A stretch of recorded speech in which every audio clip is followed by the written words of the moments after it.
Do you want to be a better mentor? Of course you do, because mentoring is the most rewarding thing you can do.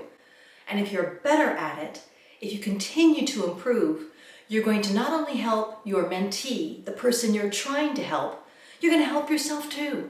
So here are my top 5 tips for becoming the mentor you want to be. Hi, I'm Liz, the Project Skills Mentor, and I'm all about project management, team leadership, mentorship, and more. And today we're all about how to be a better mentor. Why? Because improving how you mentor can improve the outcomes, not just for your mentee, but for yourself, your own growth. Mentorship is a kind of leadership, and getting better at it is something every mentor should try to do. So let's talk about these 5 tips to becoming a better mentor. Tip number 1, know yourself.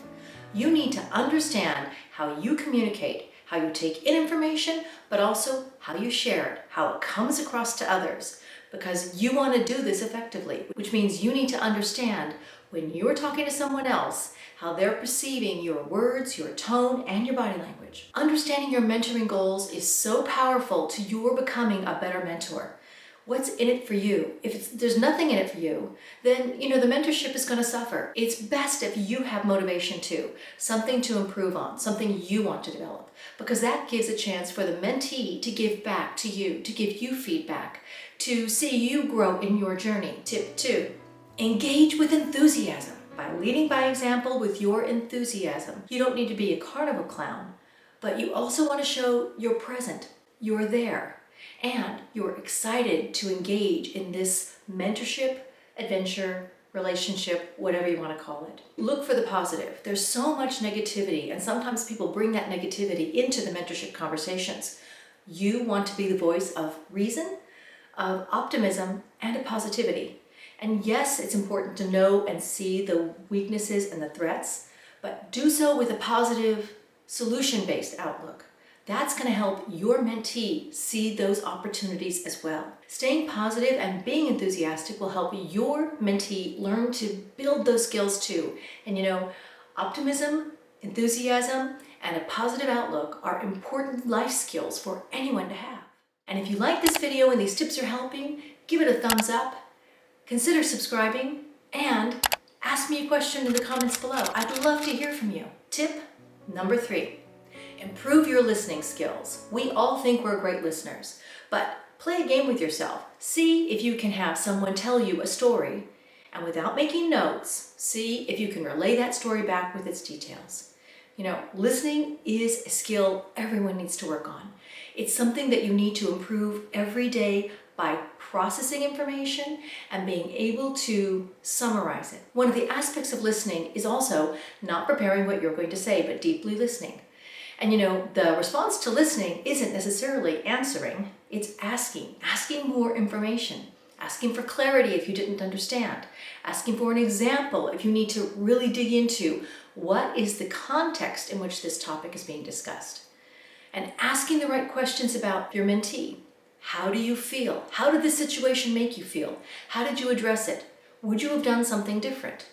These questions can be much more powerful than you're giving advice right after someone telling you about a problem, a situation, or something else. Asking and listening for the questions of things as simple as, how are you doing? How was your week? What was the best part of your week? What was the worst part of your day? And while this tip might be number 3, in actuality, I think is a priority, it might be number 1. Listening is important, and Manuel Gruber once said, be the mentor you wish you had. And I think if we all talked about our mentors of the past, their ability to listen and ask important questions was probably the number 1 impact to us of any great mentor. Tip number 4, and this may be a tough one for some people, which is give honest feedback. That doesn't mean be rude or cruel. It does mean, though, be open and honest. So you've asked, you've listened, you've checked in and confirmed you understand the situation, and now it's time to give feedback. You want that feedback to be honest. Put yourself in the shoes of the other person in that conversation that your mentee's relating, and think about what are their wants, what are their needs, what are their expectations, and how might they be impacted by the way that mentee handled the situation. And then give that open feedback. Obviously, you're not that person, you don't know what they're thinking, but it can be a good way of getting the mentee to think about being that other person. This empathy concept starts with honest feedback. And Steve Jobs said, my job is not to be easy on people. My job is to take great people and push them to be even better. And that's what mentorship is. That's what mentors do. And tip 5 is plan the journey. What do I mean? I mean, have a plan for the beginning, middle, and end of your mentorship. I've got a free guide for you, and you can access it here with the video that you can see how I use it, and down below so you can download a copy for free yourself. I want to give this to you because I believe in the power of mentorship, but so many mentors don't have a plan. Every day is just a blank slate of paper. How are you doing today? There's no movement forward. There's no progress. There's no good start where you actually define what are the goals? How do you want to work together? How often will you meet? I take care of all of that for you with a process that goes from the first meeting to all of the future meetings, action planning, goal setting, and goal completion, and final reports on how did the mentorship go? Are we ready to end the mentorship? Are we ready to define a new goal? And all of that can help a mentorship relationship be positive and goal-focused. And that's what people often want. It's good to have a nice conversation, but wouldn't you rather be achieving your goals? Be a better mentor. Help people with these 5 things.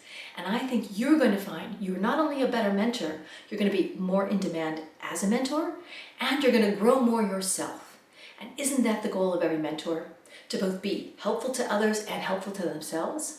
I hope you'll try some of these tips. If I missed one, please let me know in the comments below. I'd love to hear from you. And if you have more ideas on what you'd like to hear about related to mentoring, let me know that too. I've got a playlist for mentorship right here. You can check all the mentoring content out on the power of mentorship if you haven't started mentoring, on the workbook I've talked about, and on how to actually find a mentor if you're looking for one.